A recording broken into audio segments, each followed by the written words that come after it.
ঠাকুর ঘরটা আজকাল গায়ত্রীর অবসেশনের পর্যায়ে গিয়ে পৌঁছেছে। অনুপম বেশ বিরক্ত এই নিয়ে। বাড়ির বড় বউ, কত দায়িত্ব কর্তব্য সংসারে, তা না সেসব রইল পড়ে। গায়ত্রী সকাল বিকাল ঘন্টা দুয়েক বরাদ্দ করে ফেলেছে ঠাকুর ঘরের জন্য। অনুপম সকালের জলখাবারের জন্য হা পিত্তেস করে বসে আছে ছাদের সিঁড়ির দিকে আর চোখে তাকিয়ে। নামকা আসতে খবরের কাগজটা চোখের সামনে মেলে ধরা। কান খাড়া হয়ে আছে ঠাকুর ঘর থেকে ভেসে আসা রাম প্রসাদী শ্যামা সঙ্গীতে। অনুপম মোহিত হয়ে গেল। আহা, হৃদয় নিংড়ে ঢেলে গাইছে গায়ত্রী, মন রে কিসি কাজ জানো না। অনুপমে চোখ বুজে আসে আবেগে। পাপা জেঠু, ও পাপা জেঠু, তুমি বসে বসে ঘুমোচ্ছ? হে হে, জেম্মাকে বলে দিয়ে আসছি, দাঁড়াও। কলো বলো করে ওঠে বুবাই। অনুপম দু হাত বাড়িয়ে বুবাইকে জাপটে ধরে। ওরে দুষ্টু, খুব পাকা হয়েছ, খালি জেম্মার কাছে সবকিছু নিয়ে নালিশ না। বুবাই অনুপমের ভাইপো, ছোট ভাইয়ের ছেলে, 7 বছর বয়স, হাবে ভাবে 17 আর পাকামিতে পুরো 70। সারাদিন বাড়ি মাথায় করে রাখে। আর গায়ত্রীর চোখের মনি একেবারে। বুবাই এখন 9 বছরের। অনুপমের মায়ের মানে বুবাইয়ের ঠাম্মির খুব ইচ্ছে 9 বছরেই নাতির পৈতে বিয়ে দেন। সেই মতোই সব আয়োজন চলছে। এই বৈশাখেই বুবাইয়ের পৈতে। বাড়িতে জমজমাট ব্যবস্থা চলছে।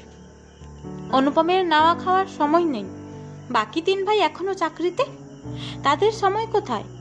বুবাইয়ের বাবা নিরুপম তো পৈতের দিন ধার্য হতেই খাওয়ার টেবিলে সেদিনই সাফ জানিয়ে দিয়েছে, বর্দা তুমি থাকতে এসবের দায় দায়িত্ব নিয়ে আমি কিছু ভাবিই না।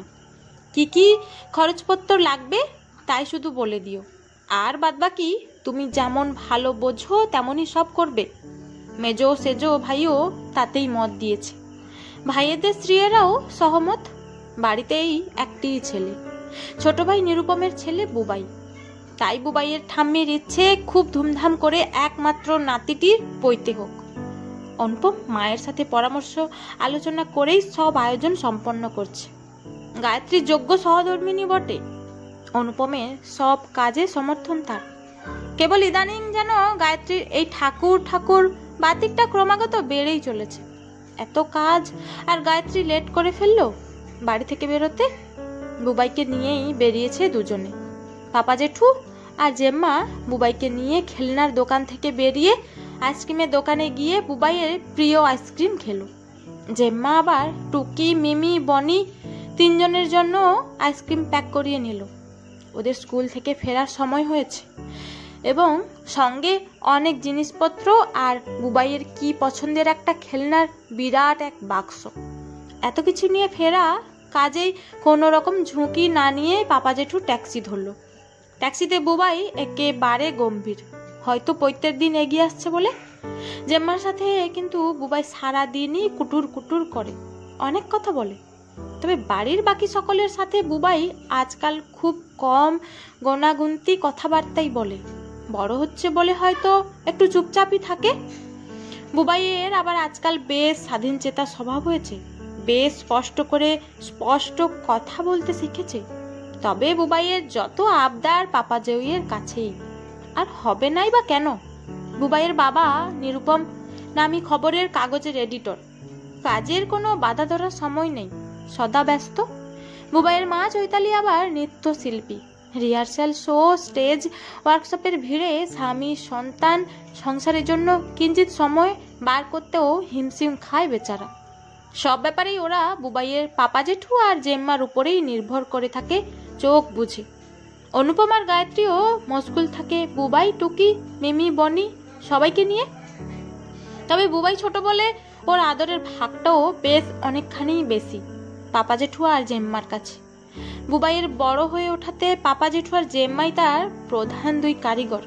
বুবাইয়ের স্কুল থেকে পাঠ, টিউশন থেকে কারাটে ক্লাস বা ক্রিকেট কোচিং, খাওয়া থেকে ঘুমানো সবেতেই পাপা জেঠু আর জেম্মা।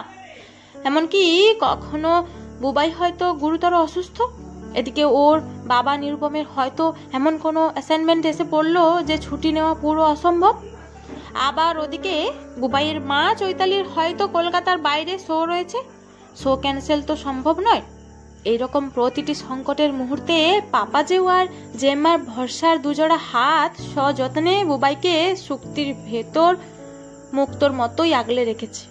এই কদিন বুবাইয়ের পৈতে উপলক্ষে মা বাবা ছুটি নিয়ে বাড়িতেই আছে। বাড়ি ভর্তি লোকজন, আত্মীয় স্বজন। ঠাম্মি বুবাইয়ের মা চৈতালিকে পই পই করে সব নিয়ম কানুন বোঝাচ্ছেন। কিন্তু কি আত্মান্তর! সেই আইবুড়ো ভাতের সময় বুবাই কিছুতেই জেম্মার হাতে ছাড়া খাবে না। পৈতের দিনে ভোর রাতে দধিমঙ্গলের সময়ও প্রথম দলাটা বুবাই জেম্মার হাতে ছাড়া কিছুতেই খাবে না। স্নানের আগে গায়ে প্রথম হলুদ জেম্মা ছাড়া আর কেউ ছোঁয়াবে না। রীতিমতো জেদাজেদি করে বুবাই জেম্মার কাছেই সব করলো। বুবাইয়ের বৃদ্ধি নান্দি মুখেও তার শুধু পাপাজয়কেই চাই। মাথা ন্যাড়া করার সময় চোখ বুঝে পাপাজয়কে আঁকড়ে ধরে রইল।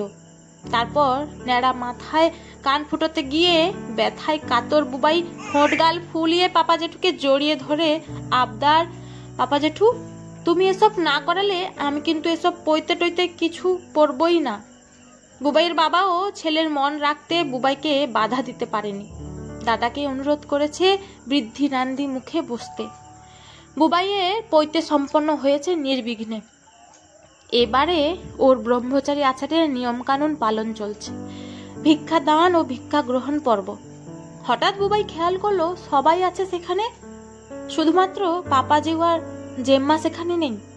দু চোখে বাঁধ গোড়া জলের ধারা নিয়ে মুন্ডিত মস্তক, বুবাই গেরুয়া বসন পরা ব্রহ্মচারী বেশে গেরুয়া ঝোলা কাঁধে পাপাজেউ আর জেম্মাকে খুঁজছে সারা বাড়িময়। পাপা জেঠু, জেম্মা, জেম্মা, পাপা জেঠু। ঠাম্মি আর বাড়ি ভর্তি আত্মীয় স্বজন সবাই হাঁ হাঁ করে উঠল। কিন্তু বুবাই তাতে কোনো তোয়াক্কাই করলো না। ঠাম্মির হাজার নিষেধ, মায়ের গম্ভীর মুখ আর কোচকানো ভ্রু, এমনকি বাবার চোয়াল শক্ত করা কঠিন মুখ উপেক্ষা করেই বুবাই গেরুয়া ভিক্ষাঝুলি দু হাতে ধরে নিয়ে জেম্মার সামনে গিয়ে ছাদের ঠাকুর ঘরের দরজায় দাঁড়ালো। বুবাই ঠিক জানতো পাপা জেঠু আর জেম্মা এখানে ঠাকুর ঘরেই থাকবে। বুবাইয়ের চোখের কোল বেয়ে জল পড়ছে। ভবতী ভিক্ষাং দেহি। জেম্মা আর পাপা জেঠুয়ের চোখও ভাসছে জলে। দুজনে মিলে প্রথম ব্রহ্মচারী বুবাইয়ের ভিক্ষার ঝুলিতে উপুড় করে দিল এক পাত্র ফল, টাকা, সোনার আংটি আর নিঃসন্তান দম্পতির উজাড় করা সবখানি স্নেহ, মায়া, মমতা, ভালোবাসা। নিঃসন্তান পাপা জেঠু আর জেম্মাই তো বুবাইয়ের যথার্থ বাবা মা। নন্দ বাবা আর যশোদা মা নাইবা হলো জন্মদাতা আর গর্ভধারিণী। গর্বে কাউকে ধারণ না করলেই বুঝি কোনো শুভ কাজে সে অপাঙ্ক্তেয় হয়? বুবাইয়ের এই প্রশ্নের উত্তর ঠাম্মির কাছে ছিল না। প্রশ্নের উত্তরটা সবাইকে খুঁজতে দিয়ে নির্বাক নিজের বাবা মায়ের সামনে দিয়ে গিয়ে পাপা জেঠুর হাত ধরে বুবাই দণ্ডি ঘরে ঢুকলো 3 দিনের জন্য।